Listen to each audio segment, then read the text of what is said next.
ओम श्री गणेशाय नमः। अथ श्री सूर्यहृदय स्तोत्र। व्यास उवाच अथोपतिष्ठेदादित्य मुदयन्तं समाहितः मंत्रैस्तु विविधैः सौरैः ऋग्यजुः सामसंभवैः उपस्थाय महायोगं देवदेवं दिवाकरं कुरवीत प्रणतिं भूमौ मूर्ध्ना तेनैव मन्त्रतः ॐ खद्योताय च शान्ताय कारणत्रय हेतवे निवेदयामि चात्मानं नमस्ते ज्ञानरूपिणे नमस्ते घृणिने तुभ्यं सूर्याय ब्रह्मरूपिणे त्वमेव ब्रह्म परमं मापो ज्योतिरसोऽमृतं भूर्भुवः स्वस्त्वमोङ्कारः शर्वरुद्रः सनातनः पुरुषः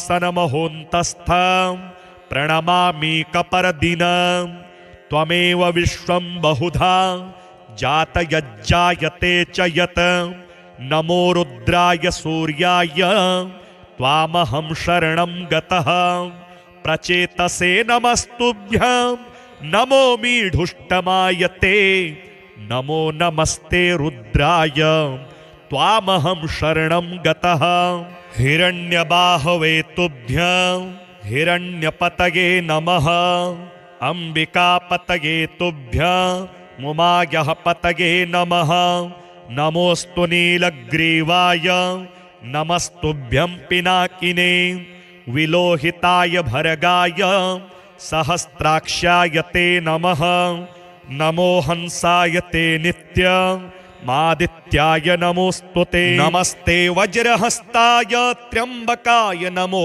नमः प्रपद्ये त्वां विरूपाक्षं महान्तं परमेश्वरं हिरण्मये गृहे गुप्तमात्मानं सर्वदेहिनां नमस्यामि परं ज्योतिर्ब्रह्माणं त्वां परां गतिं विश्वं पशुपतिं भीमं नरनारीशरीरिणं नमः सूर्याय रुद्राय भास्वते परमेष्ठिने उग्राय सर्वभक्षाय त्वां प्रपद्ये सदैव हि एतद्वै सूर्यहृदयं जप्त्वास्तवमनुत्तमं प्रातः कालेऽथ मध्याह्ने नमस्कुर्याद्दिवाकरम् इदं पुत्राय शिष्याय धार्मिकाय द्विजातये प्रदेयं सूर्यहृदयं ब्रह्मणा तो प्रदर्शितं सर्वपापप्रशमनं वेदसारसमुद्भवं ब्राह्मणानां हितं पुण्यं ऋषिसङ्घैर्निषेवितम् अथागम्य गृहं विप्रः समाचम्य यथाविधि प्रज्वाल्य वहनिं विधिवा जुहुयाज्जातवेदसं ऋक्वितपुत्रोऽथ पत्नी वा शिष्यो वापि सहोदरः प्राप्यानुज्ञां विशेषेण जुहुयुर्वा यथाविधि पवित्रपाणिः पूतात्मा शुक्लाम्बरधरः शुचिः अनन्यमानसो वहनिं जुहुयात् संयतेन्द्रियः। श्री सूर्य द्वादश नाम स्तोत्र। आदित्यः प्रथमं नाम द्वितीयं तु दिवाकरः तृतीयं भास्करः प्रोक्तं चतुर्थं तु प्रभाकरः पंचमं तु सहस्रांशुः षष्ठं त्रैलोक्यलोचनः सप्तमं हरिदश्वश्च अष्टमं च विभावसुः नवमं दिनकरं प्रोक्तो दशमं द्वादशात्मकः एकादशं त्रयोमूर्तिः द्वादशं सूर्य एव च अथोपतिष्ठेदादित्य मुदयन्तं समाहितः मंत्रैस्तु विविधैः सौरैः ऋग्यजुः सामसंभवैः उपस्थाय महायोगं देवदेवं दिवाकरं कुरवीत प्रणतिं भूमौ मूर्ध्ना तेनैव मन्त्रतः ॐ खद्योताय च शान्ताय कारणत्रय हेतवे निवेदयामि चात्मानं नमस्ते ज्ञानरूपिणे नमस्ते घृणिने तुभ्यं सूर्याय ब्रह्मरूपिणे त्वमेव ब्रह्म परमं मापो ज्योतिरसोऽमृतं भूर्भुवः स्वस्त्वमोङ्कारः शर्वरुद्रः सनातनः पुरुषः सन्महोऽन्तस्थं प्रणमामि कपर्दिनं त्वमेव विश्वं बहुधा जातयज्जायते च यत् नमो रुद्राय सूर्याय त्वामहं शरणं गतः प्रचेतसे नमस्तुभ्यं नमो मीढुष्टमायते नमो नमस्ते रुद्राय त्वामहं शरणं गतः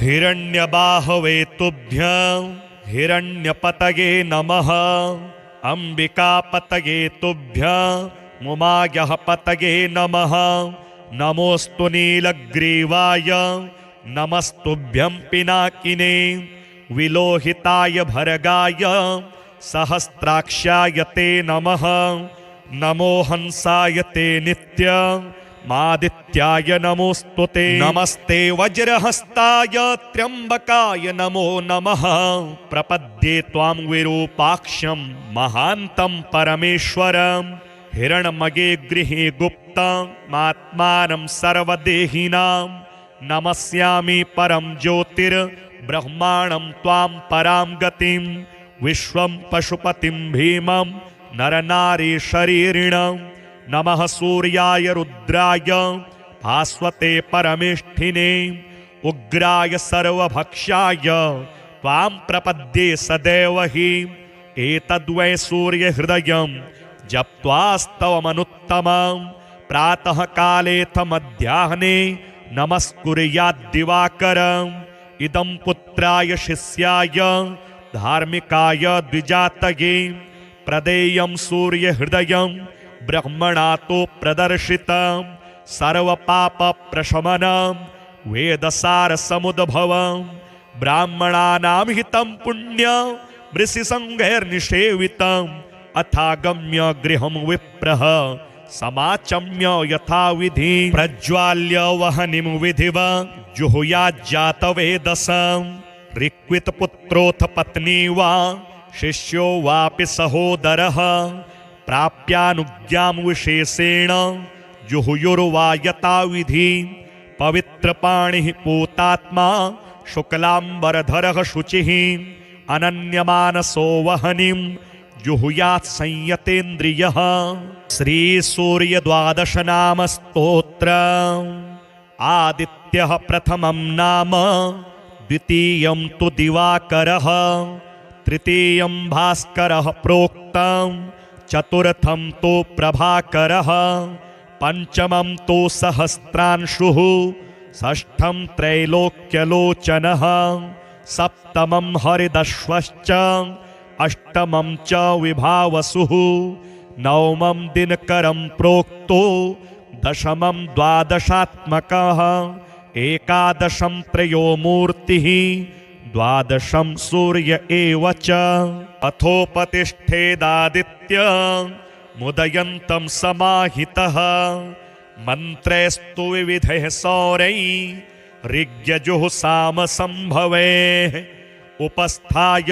महायोगं देवदेवं दिवाकरं कुरवीत प्रणतिं भूमौ मूर्ध्ना तेनैव मन्त्रतः ॐ खद्योताय च शान्ताय कारणत्रयहेतवे निवेदयामि चात्मानं नमस्ते ज्ञानरूपिणे नमस्ते घृणिने तुभ्यं सूर्याय ब्रह्मरूपिणे त्वमेव ब्रह्म परमं मापो ज्योतिरसोऽमृतं भूर्भुवः स्वस्त्वमोङ्कारः शर्वरुद्रः सनातनः पुरुषः सन्महोऽन्तस्थं प्रणमामि कपर्दिनं त्वमेव विश्वं बहुधा जातयज्जायते च यत् नमो रुद्राय सूर्याय त्वामहं शरणं गतः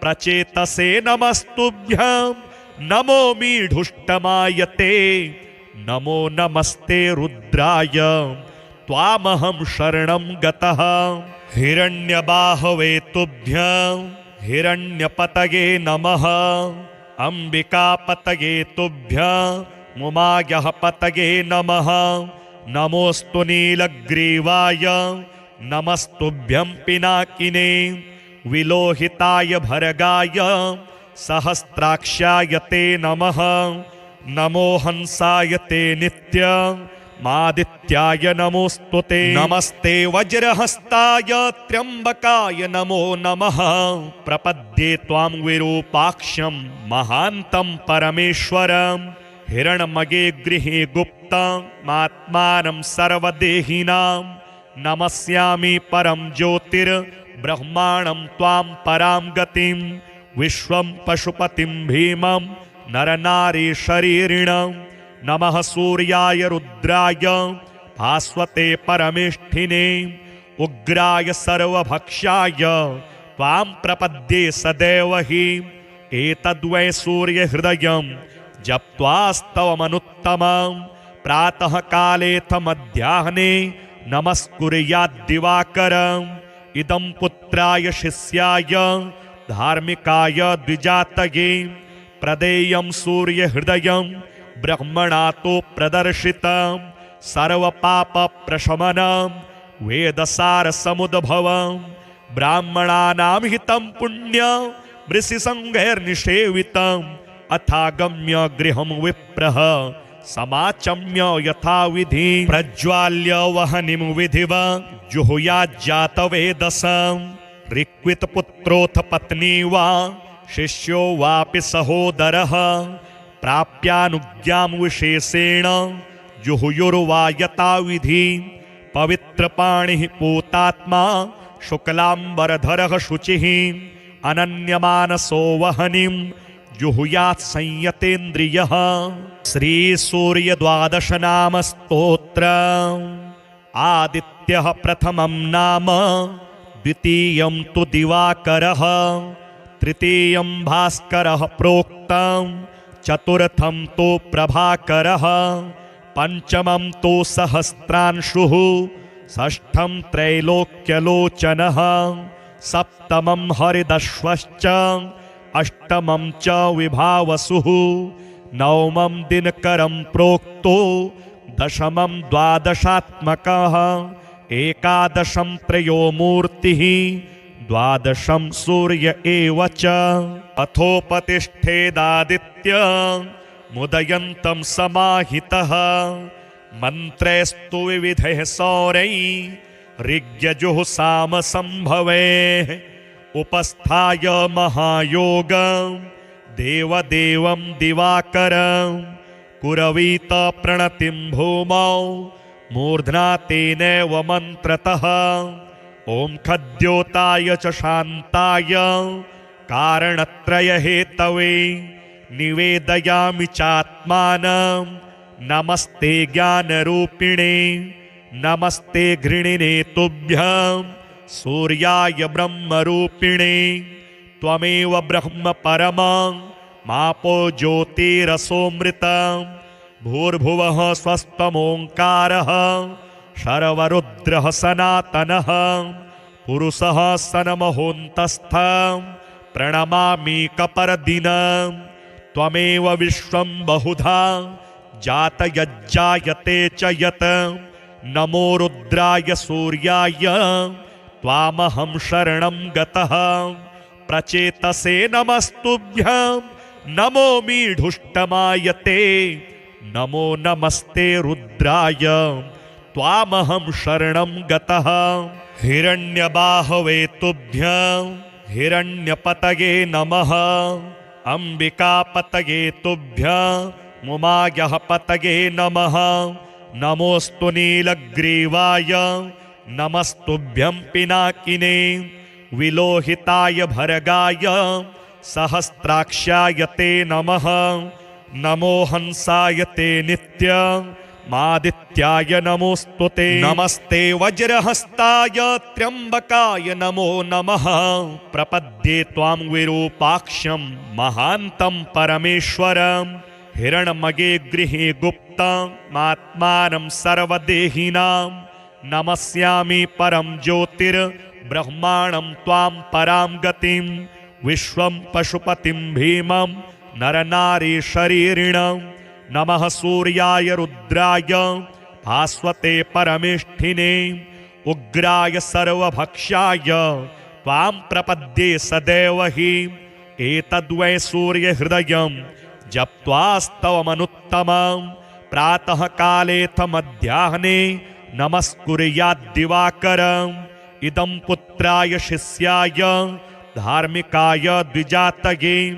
प्रदेयं सूर्यहृदयं ब्रह्मणातो प्रदर्शितं। सर्वपापप्रशमनं वेदसारसमुद्भवं।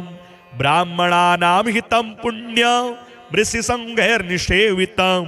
अथागम्य गृहं विप्रः समाचम्य यथाविधि। प्रज्वाल्य वह्निं विधिवा जुहुयाज्जातवेदसं। ऋक्वितपुत्रोऽथ पत्नी वा शिष्यो वापि सहोदरः। प्राप्यानुज्ञां विशेषेण जुहुयुर्वा यथाविधि। पवित्रपाणिः पूतात्मा शुक्लाम्बरधरः शुचिः। अनन्यमानसो वह्निं जुहुयात् संयतेन्द्रियः। श्रीसूर्यद्वादशनाम स्तोत्रम्। आदित्यः प्रथमं नाम द्वितीयं तु दिवाकरः। तृतीयं भास्करः प्रोक्तं। चतुर्थं तु प्रभाकरः। पंचमं तु सहस्रांशुः। षष्ठं त्रैलोक्यलोचनः। सप्तमं हरिदश्वश्च। अष्टमं च विभावसुः। नवमं दिनकरं प्रोक्तो। दशमं द्वादशात्मकः। एकादशं त्रयोमूर्तिः। द्वादशं सूर्य एव च।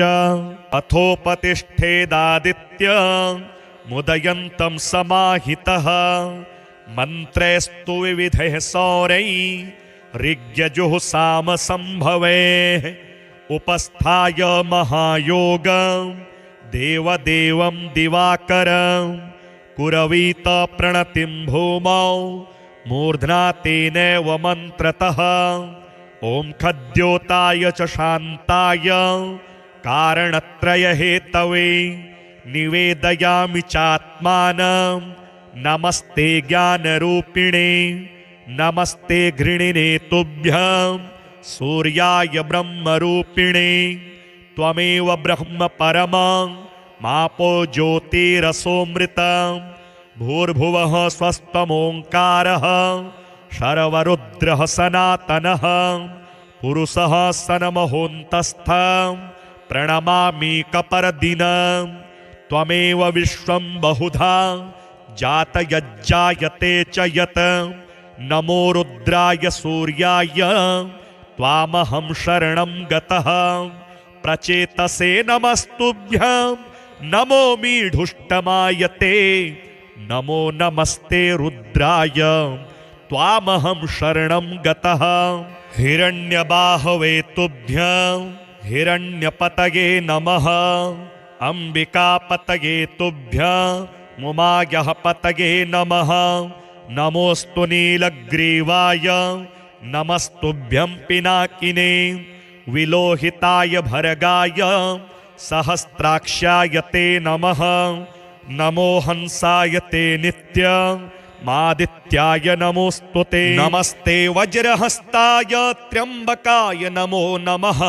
प्रपद्ये त्वां विरूपाक्षं महान्तं परमेश्वरम्। हिरण्मये गृहे गुप्तमात्मानं सर्वदेहिनां। नमस्यामि परं ज्योतिर्ब्रह्माणं त्वां परां गतिं। विश्वं पशुपतिं भीमं नरनारीशरीरिणं। नमः सूर्याय रुद्राय भास्वते परमेष्ठिने। उग्राय सर्वभक्षाय त्वां प्रपद्ये सदैव हि। एतद्वै सूर्यहृदयं जप्त्वास्तवमनुत्तमं।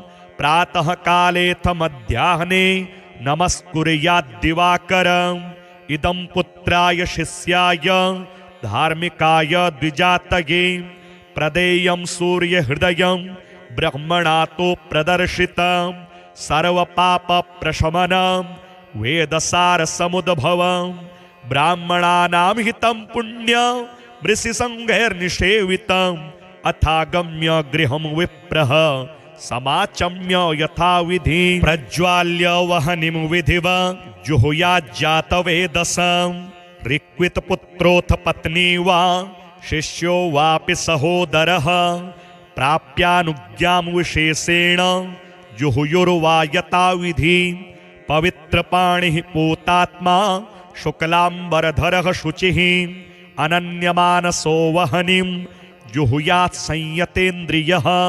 श्रीसूर्यद्वादशनाम स्तोत्र। आदित्यः प्रथमं नाम द्वितीयं तु दिवाकरः तृतीयं भास्करः प्रोक्तं चतुर्थं तु प्रभाकरः पंचमं तु सहस्रांशुः षष्ठं त्रैलोक्यलोचनः सप्तमं हरिदश्वश्च अष्टमं च विभावसुः नवमं दिनकरं प्रोक्तो दशमं द्वादशात्मकः एकादशं त्रयोमूर्तिः द्वादशं सूर्य एव च अथोपतिष्ठेदादित्य मुदयन्तं समाहितः मन्त्रैस्तु विविधैः सौरैः ऋग्यजुः सामसंभवैः उपस्थाय महायोगं देवदेवं दिवाकरं कुरवीत प्रणतिं भूमौ मूर्ध्ना तेनैव मन्त्रतः ॐ खद्योताय च शान्ताय कारणत्रयहेतवे निवेदयामि चात्मानं नमस्ते ज्ञानरूपिणे नमस्ते घृणिने तुभ्यं सूर्याय ब्रह्मरूपिणे त्वमेव ब्रह्म परमं मापो ज्योतिरसोऽमृतं भूर्भुवः स्वस्त्वमोङ्कारः शर्वरुद्रः सनातनः पुरुषः सन्महोऽन्तस्थं प्रणमामि कपर्दिनं त्वमेव विश्वं बहुधा जातयज्जायते च यत् नमो रुद्राय सूर्याय त्वामहं शरणं गतः प्रचेतसे नमस्तुभ्यं नमो मीढुष्टमायते नमो नमस्ते रुद्राय त्वामहं शरणं गतः हिरण्यबाहवे तुभ्यं हिरण्यपतये नमः अंबिकापतये तुभ्यं मुमायः पतये नमः नमोस्तु नीलग्रीवाय नमस्तुभ्यं पिनाकिने विलोहिताय भर्गाय सहस्राक्षाय ते नमः नमो हंसाय ते नित्यमादित्याय नमोस्तु ते नमस्ते वज्रहस्ताय त्र्यंबकाय नमो नमः प्रपद्ये त्वां विरूपाक्षं महान्तं परमेश्वरं हिरण्मये गृहे गुप्तमात्मानं सर्वदेहिनां नमस्यामि परं ज्योतिर्ब्रह्माणं त्वां परां गतिं विश्वं पशुपतिं भीमं नरनारी शरीरिणं नमः सूर्याय रुद्राय भास्वते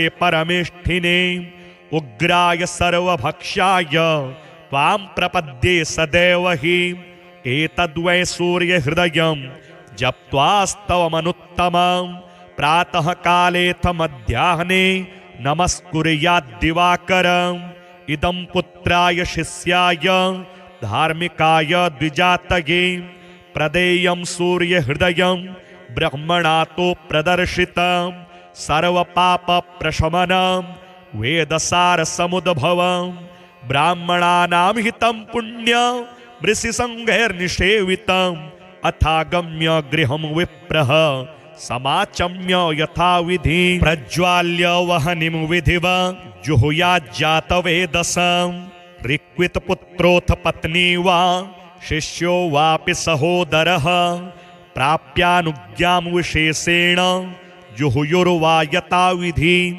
पवित्रपाणिः पूतात्मा शुक्लाम्बरधरः शुचिः अनन्यमानसो वह्निं जुहुयात् संयतेन्द्रियः। श्रीसूर्यद्वादश नाम स्तोत्र। आदित्यः प्रथमं नाम, द्वितीयं तु दिवाकरः, तृतीयं भास्करः प्रोक्तं, चतुर्थं तु प्रभाकरः, पंचमं तु सहस्रांशुः, षष्ठं त्रैलोक्यलोचनः, सप्तमं हरिदश्वश्च, अष्टमं च विभावसुः, नवमं दिनकरं प्रोक्तो, दशमं द्वादशात्मकः, एकादशं त्रयो मूर्तिः, द्वादशं सूर्य एव च। अथोपतिष्ठेदादित्य मुदयन्तं समाहितः, मन्त्रैस्तु विविधैः सौरैः ऋग्यजुः सामसंभवैः, उपस्थाय महायोगं देवदेवं दिवाकरं, कुरवीत प्रणतिं भूमौ मूर्ध्ना तेनैव मन्त्रतः। ॐ खद्योताय च शान्ताय कारणत्रयहेतवे निवेदयामि चात्मानं, नमस्ते ज्ञानरूपिणे, नमस्ते घृणिने तुभ्यं, सूर्याय ब्रह्मरूपिणे। त्वमेव ब्रह्म परमं मापो ज्योतिरसोऽमृतं, भूर्भुवः स्वस्त्वमोङ्कारः, शर्वरुद्रः सनातनः, पुरुषः सनमहोन्तस्थं, प्रणमामीकपरदिनं। त्वमेव विश्वं बहुधा जातयज्जायते च यत्, नमो रुद्राय सूर्याय त्वामहं शरणं गतः। प्रचेतसे नमस्तुभ्यं, नमो मीढुष्टमायते, नमो नमस्ते रुद्राय त्वामहं शरणं गतः। हिरण्यबाहवे तुभ्यं, हिरण्यपतये नमः, अंबिकापतये तुभ्यं, मुमायः पतये नमः। नमोऽस्तु नीलग्रीवाय, नमस्तुभ्यं पिनाकिने, विलोहिताय भर्गाय, सहस्राक्षाय ते नमः। नमो हंसाय ते नित्यमादित्याय नमोऽस्तु ते। नमस्ते वज्रहस्ताय त्र्यम्बकाय नमो नमः, प्रपद्ये त्वां विरूपाक्षं महान्तं परमेश्वरं। हिरण्मये गृहे गुप्तमात्मानं सर्वदेहिनां, नमस्यामि परं ज्योतिर्ब्रह्माणं त्वां परां गतिं। विश्वं पशुपतिं भीमं नरनारीशरीरिणं, नमः सूर्याय रुद्राय भास्वते परमेष्ठिने, उग्राय सर्वभक्षाय त्वां प्रपद्ये सदैव हि। एतद्वै सूर्यहृदयं जप्त्वास्तवमनुत्तमं, प्रातः कालेऽथ मध्याह्ने नमस्कुर्याद्दिवाकरम्। इदं पुत्राय शिष्याय धार्मिकाय द्विजातये, प्रदेयं सूर्यहृदयं ब्रह्मणा तो प्रदर्शितं। सर्वपापप्रशमनं वेदसारसमुद्भवं, ब्राह्मणानां हितं पुण्यं वृषिसङ्घैर्निषेवितम्।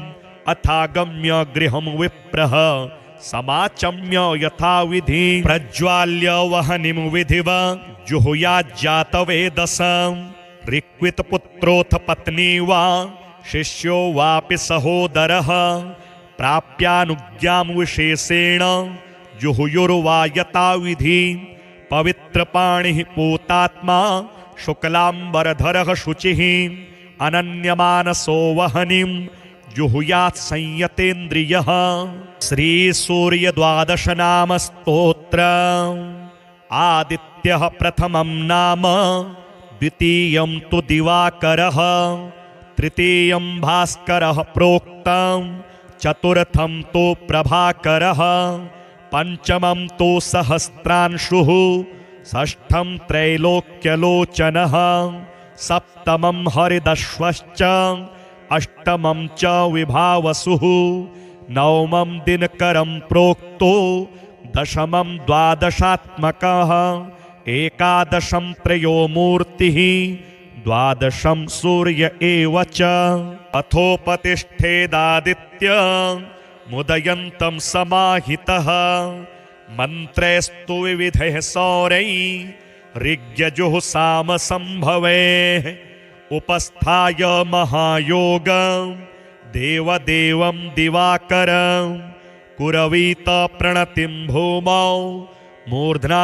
तेनैव मन्त्रतः ॐ खद्योताय च शान्ताय कारणत्रयहेतवे निवेदयामि चात्मानं नमस्ते ज्ञानरूपिणे नमस्ते घृणिने तुभ्यं सूर्याय ब्रह्मरूपिणे त्वमेव ब्रह्म परमं मापो ज्योतिरसोऽमृतं भूर्भुवः स्वस्त्वमोङ्कारः शर्वरुद्रः सनातनः पुरुषः सन्महोऽन्तस्थं प्रणमामि कपर्दिनं त्वमेव विश्वं बहुधा जातयज्जायते च यत् नमो रुद्राय सूर्याय त्वामहं शरणं गतः प्रचेतसे नमस्तुभ्यं नमो मीढुष्टमायते नमो नमस्ते रुद्राय त्वामहं शरणं गतः हिरण्यबाहवे तुभ्यं हिरण्यपतये नमः अंबिकापतये तुभ्यं मुमायः पतये नमः नमोऽस्तु नीलग्रीवाय नमस्तुभ्यं पिनाकिने विलोहिताय भर्गाय सहस्राक्षाय ते नमः नमो हंसाय ते नित्यमादित्याय नमोऽस्तु ते नमस्ते वज्रहस्ताय त्र्यम्बकाय नमो नमः प्रपद्ये त्वां विरूपाक्षं महान्तं परमेश्वरं हिरण्मये गृहे गुप्तमात्मानं सर्वदेहिनां नमस्यामि परं ज्योतिर्ब्रह्माणं त्वां परां गतिं विश्वं पशुपतिं भीमं नरनारीशरीरिणं नमः सूर्याय रुद्राय भास्वते परमेष्ठिने उग्राय सर्वभक्षाय त्वां प्रपद्ये सदैव हि एतद्वै सूर्यहृदयं जप्त्वास्तवमनुत्तमं प्रातः कालेऽथ मध्याह्ने नमस्कुर्याद्दिवाकरम् इदं पुत्राय शिष्याय धार्मिकाय द्विजातये प्रदेयं सूर्यहृदयं ब्रह्मणातो प्रदर्शितं सर्वपापप्रशमनं वेदसारसमुद्भवं ब्राह्मणानां हितं पुण्यं ऋषिसङ्घैर्निषेवितम् अथागम्य गृहं विप्रः समाचम्य यथाविधि प्रज्वाल्य वहनिं विधिवा जुहुयाज्जातवेदसं ऋक्वितपुत्रोऽथ पत्नी वा शिष्यो वापि सहोदरः प्राप्यानुज्ञां विशेषेण जुहुयुर्वा यथाविधि पवित्रपाणिः पूतात्मा शुक्लाम्बरधरः शुचिः अनन्यमानसो वहनिं जुहुयात् संयतेन्द्रियः श्रीसूर्यद्वादशनाम स्तोत्रम् आदित्यः प्रथमं नाम द्वितीयं तु दिवाकरः तृतीयं भास्करः प्रोक्तं चतुर्थं तु प्रभाकरः पंचमं तु सहस्रांशुः षष्ठं त्रैलोक्यलोचनः सप्तमं हरिदश्वश्च अष्टमं च विभावसुः नवमं दिनकरं प्रोक्तो दशमं द्वादशात्मकः एकादशं त्रयो मूर्तिः द्वादशं सूर्य एव च अथोपतिष्ठेदादित्य मुदयन्तं समाहितः मन्त्रैस्तु विविधैः सौरैः ऋग्यजुः सामसंभवेः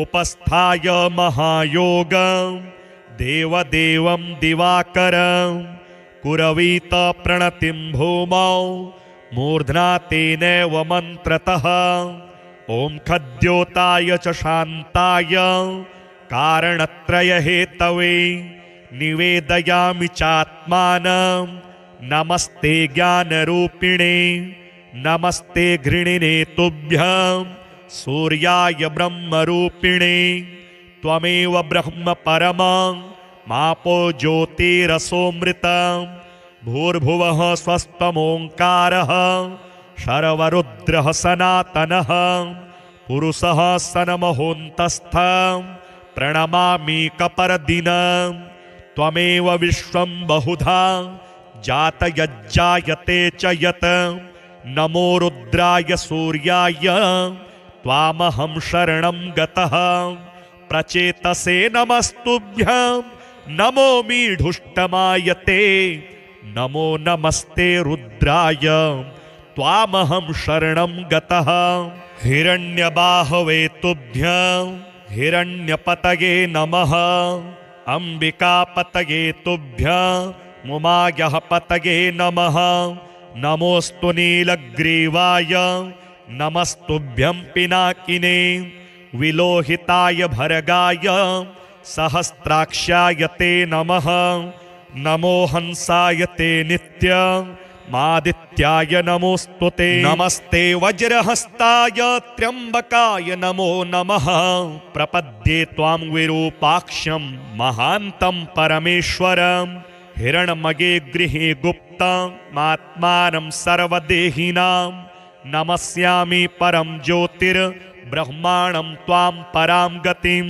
विश्वं पशुपतिं भीमं नरनारी शरीरिणं नमः सूर्याय रुद्राय भास्वते परमेष्ठिने उग्राय सर्वभक्षाय त्वां प्रपद्ये सदैव हि एतद्वै सूर्यहृदयं जप्त्वास्तवमनुत्तमं प्रातः कालेऽथ मध्याह्ने नमस्कुर्याद्दिवाकरम् इदं पुत्राय शिष्याय धार्मिकाय द्विजातये प्रदेयं सूर्यहृदयं ब्रह्मणा तो प्रदर्शितं सर्वपापप्रशमनं वेदसारसमुद्भवं ब्राह्मणानां हितं पुण्यं ऋषिसङ्घैर्निषेवितम् अथागम्य गृहं विप्रः समाचम्य यथाविधि प्रज्वाल्य वहनिं विधिवत् जुहुयाज्जातवेदसं ऋक्वितपुत्रोऽथ पत्नी वा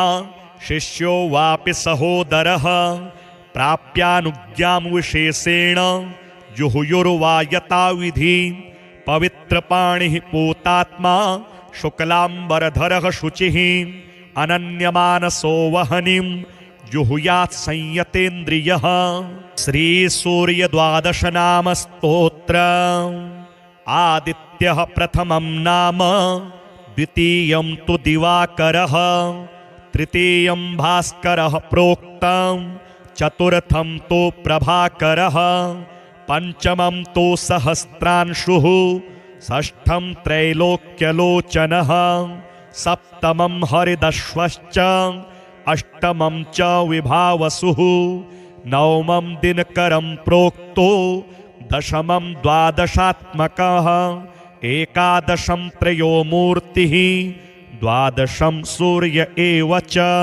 अथोपतिष्ठेदादित्य मुदयन्तं समाहितः मन्त्रैस्तु विविधैः सौरैः ऋग्यजुः सामसंभवैः उपस्थाय महायोगं देवदेवं दिवाकरं कुरवीत प्रणतिं भूमौ मूर्ध्ना तेनैव मन्त्रतः ॐ खद्योताय च शान्ताय कारणत्रयहेतवे निवेदयामि चात्मानं नमस्ते ज्ञानरूपिणे नमस्ते घृणिने तुभ्यं सूर्याय ब्रह्मरूपिणे त्वमेव ब्रह्म परमं मापो ज्योतिरसोऽमृतं भूर्भुवः स्वस्त्वमोङ्कारः शर्वरुद्रः सनातनः पुरुषः सन्महोऽन्तस्थं प्रणमामि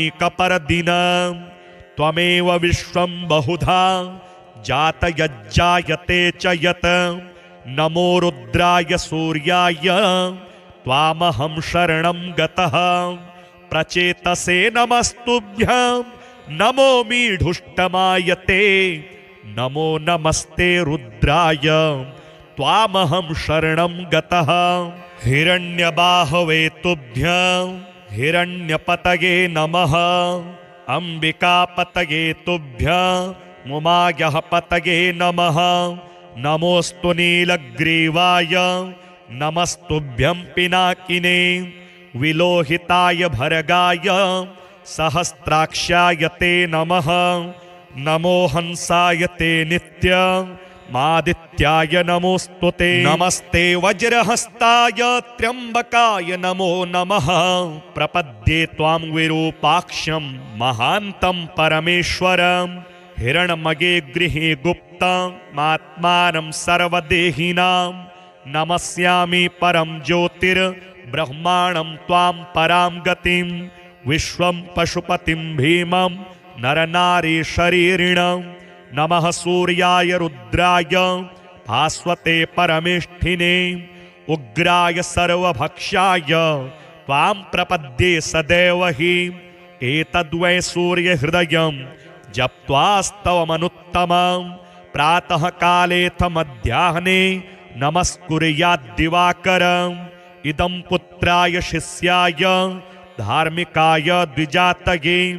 प्रदेयं सूर्यहृदयं ब्रह्मणा तो प्रदर्शितं। सर्वपापप्रशमनं वेदसारसमुद्भवं।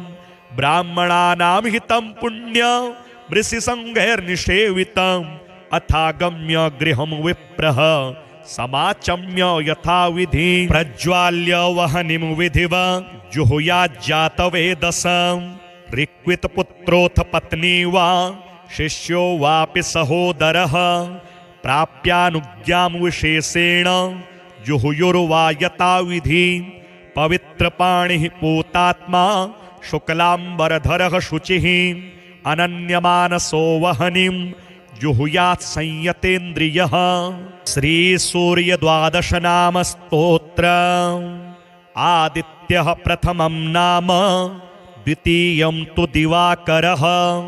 तृतीयं भास्करः प्रोक्तं। चतुर्थं तु प्रभाकरः। पंचमं तु सहस्रांशुः। षष्ठं त्रैलोक्यलोचनः।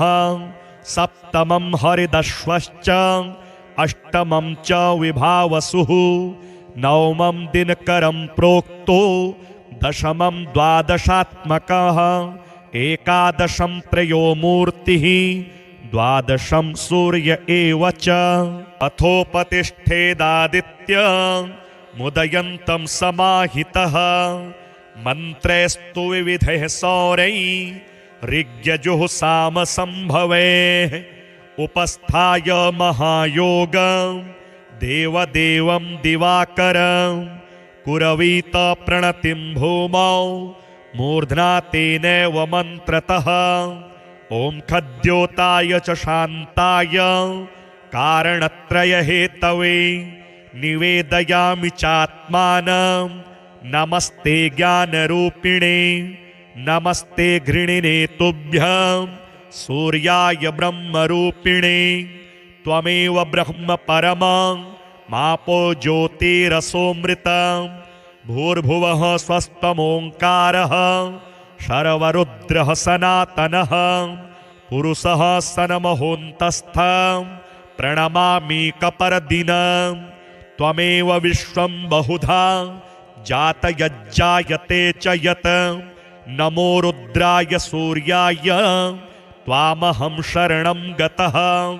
प्रचेतसे नमस्तुभ्यं नमो मीढुष्टमायते। नमो नमस्ते रुद्राय त्वामहं शरणं गतः। हिरण्यबाहवे तुभ्यं हिरण्यपतये नमः। अंबिकापतये तुभ्यं मुमायः पतये नमः। नमोस्तु नीलग्रीवाय नमस्तुभ्यं पिनाकिने। विलोहिताय भर्गाय सहस्राक्षाय ते नमः। नमो हंसाय ते नित्यमादित्याय नमोस्तुते। नमस्ते वज्रहस्ताय त्र्यंबकाय नमो नमः। प्रपद्ये त्वां विरूपाक्षं महान्तं परमेश्वरम्।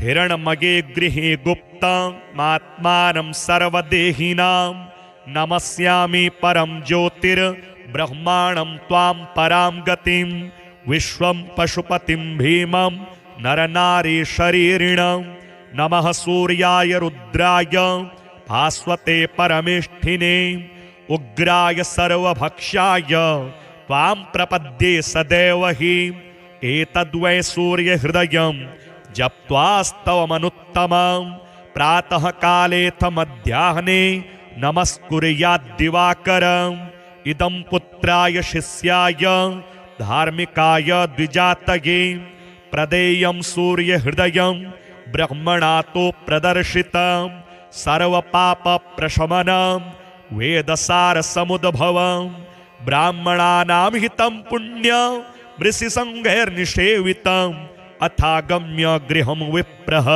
समाचम्य यथाविधि प्रज्वाल्य वहनिं विधिवा जुहुयाज्जातवेदसं ऋक्वितपुत्रोऽथ पत्नी वा शिष्यो वापि सहोदरः प्राप्यानुज्ञां विशेषेण जुहुयुर्वा यथाविधि पवित्रपाणिः पूतात्मा शुक्लाम्बरधरः शुचिः अनन्यमानसो वहनिं जुहुयात् संयतेन्द्रियः।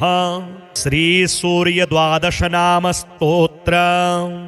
आदित्यः प्रथमं नाम, द्वितीयं तु दिवाकरः, तृतीयं भास्करः प्रोक्तं, चतुर्थं तु प्रभाकरः, पंचमं तु सहस्रांशुः, षष्ठं त्रैलोक्यलोचनः, सप्तमं हरिदश्वश्च, अष्टमं च विभावसुः, नवमं दिनकरं प्रोक्तो, दशमं द्वादशात्मकः, एकादशं त्रयोमूर्तिः, द्वादशं सूर्य एव च। अथोपतिष्ठेदादित्य मुदयन्तं समाहितः, मन्त्रैस्तु विविधैः सौरैः ऋग्यजुः सामसंभवैः, उपस्थाय महायोगं देवदेवं दिवाकरं, कुरवीत प्रणतिं भूमौ मूर्ध्ना तेनैव मन्त्रतः। ॐ खद्योताय च शान्ताय कारणत्रयहेतवे निवेदयामि चात्मानं, नमस्ते ज्ञानरूपिणे, नमस्ते घृणिने तुभ्यं, सूर्याय ब्रह्मरूपिणे।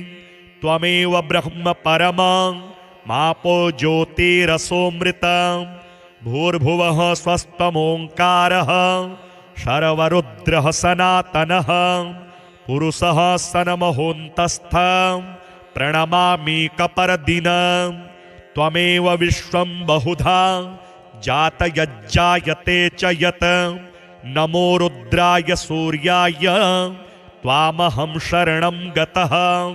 प्रचेतसे नमस्तुभ्यं, नमो मीढुष्टमायते, नमो नमस्ते रुद्राय त्वामहं शरणं गतः। हिरण्यबाहवे तुभ्यं, हिरण्यपतये नमः, अंबिकापतये तुभ्यं, मुमायः पतये नमः। नमोऽस्तु नीलग्रीवाय, नमस्तुभ्यं पिनाकिने, विलोहिताय भर्गाय, सहस्राक्षाय ते नमः।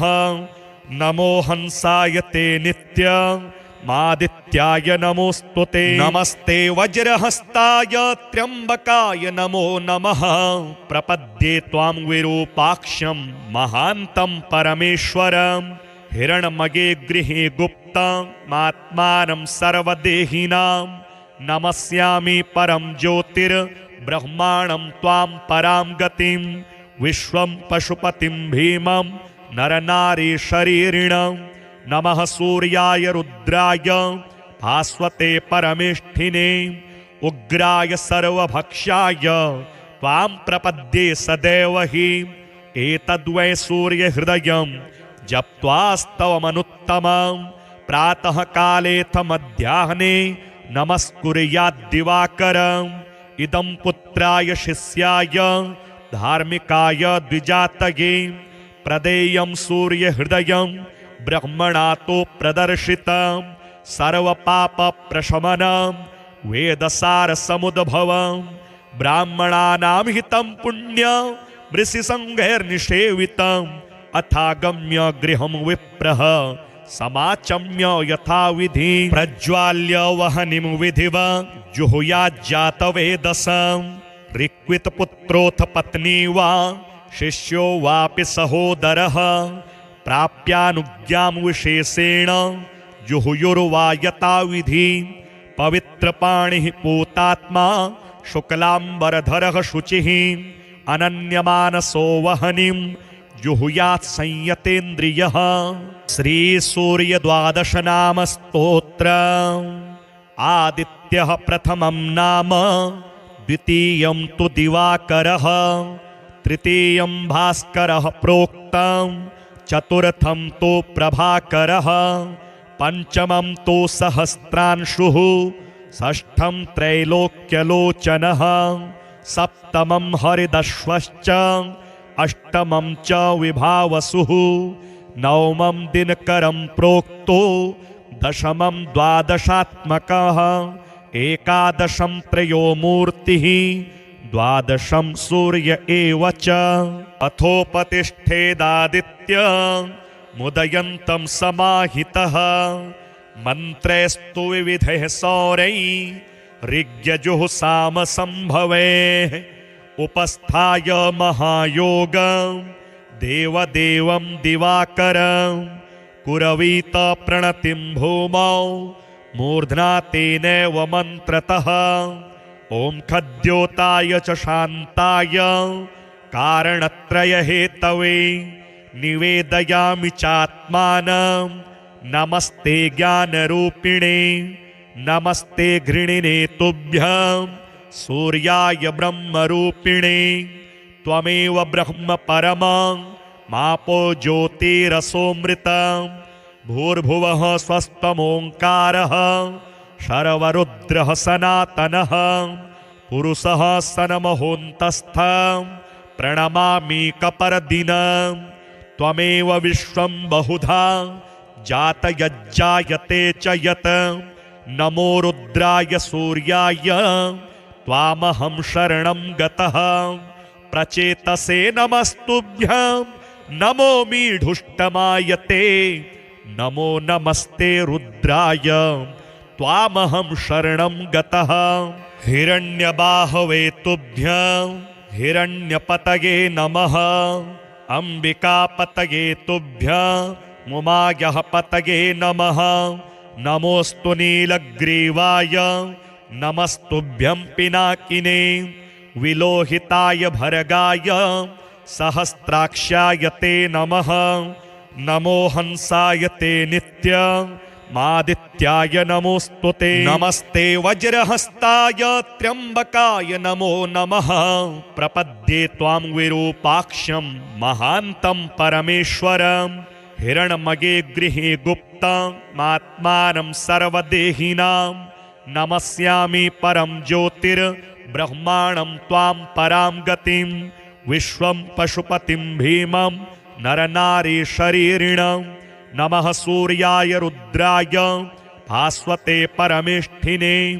उग्राय सर्वभक्षाय त्वां प्रपद्ये सदैव हि एतद्वै सूर्यहृदयं जप्त्वास्तवमनुत्तमं प्रातः कालेऽथ मध्याह्ने नमस्कुर्याद्दिवाकरम् इदं पुत्राय शिष्याय धार्मिकाय द्विजातये प्रदेयं सूर्यहृदयं ब्रह्मणा तो प्रदर्शितं सर्वपापप्रशमनं वेदसारसमुद्भवं ब्राह्मणानां हितं पुण्यं ऋषिसङ्घैर्निषेवितम् अथागम्य गृहं विप्रः समाचम्य यथाविधि प्रज्वाल्य वह्निं विधिवत् जुहुयाज्जातवेदसं ऋक्वितपुत्रोऽथ पत्नी वा शिष्यो वापि सहोदरः प्राप्यानुज्ञां विशेषेण जुहुयुर्वा यथाविधि पवित्रपाणिः पूतात्मा शुक्लाम्बरधरः शुचिः अनन्यमानसो वह्निं जुहुयात् संयतेन्द्रियः। श्रीसूर्यद्वादश नाम स्तोत्र।